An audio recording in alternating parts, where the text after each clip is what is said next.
निर्देश देऊन याही ब्रिजचं काम तात्काळ सुरू करावं। श्री अजय चौधरी। धन्यवाद अध्यक्ष महोदय। अध्यक्ष महोदय, मी आपल्या माध्यमातून औचित्याच्या मुद्द्याद्वारे सरकारचं लक्ष वेधू इच्छितो। मुंबईमध्ये अदानीचे नवे स्मार्ट मीटर बसवण्याच्या कामात अध्यक्ष महोदय सुरुवात करण्यात आली आहे। सदर स्मार्ट मीटरमुळे वीज बिलात भरमसाठ वाढ झाल्याने अनेक तक्रारी वीज ग्राहकांकडून होत आहेत। तसेच स्मार्ट मीटरला मोबाईल सारखे मीटर रिचार्ज करावे लागणार असल्यामुळे रिचार्ज संपल्यावर तातडीने ग्राहकांची लाईट बंद होणार आहे। तसेच वीज ग्राहकांना वीज देयक येणार नसल्याने ते किती वीज वापरत याचीही माहिती ग्राहकांना मिळणार नाही।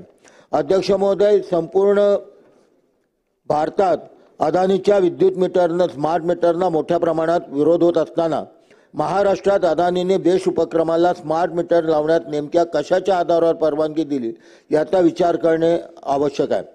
या संदर्भात आम्ही बेस्टचे महाव्यापार व्यवस्थापक यांची भेट घेऊन मुंबईतील नागरिकांचा विरोध दर्शवला होता।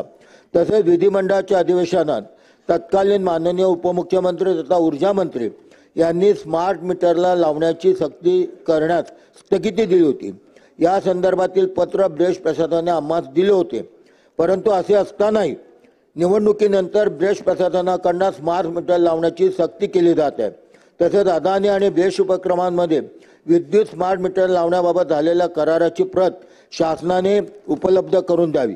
त्याचप्रमाणे राज्यातील विशेषतः मुंबईतील वीज ग्राहकांकडून अदानीच्या वीज मीटरला होत असलेला विरोध लक्षात घेऊन बेस्ट सोबत झालेला करार रद्द करण्यात यावा अशी मी औचित्याच्या मुद्द्याद्वारे शासनाला विनंती करत आहे। अध्यक्ष महोदय, दुसरा एकाच मिनिटामध्ये सांगतो की आम्ही आमदार म्हणून निवडून आल्यानंतर आपण आमचा सन्मान, आमची प्रतिष्ठा म्हणून आम्हाला एक जिल्हा देता ज्याच्यावरती विधानसभा सदस्य असते।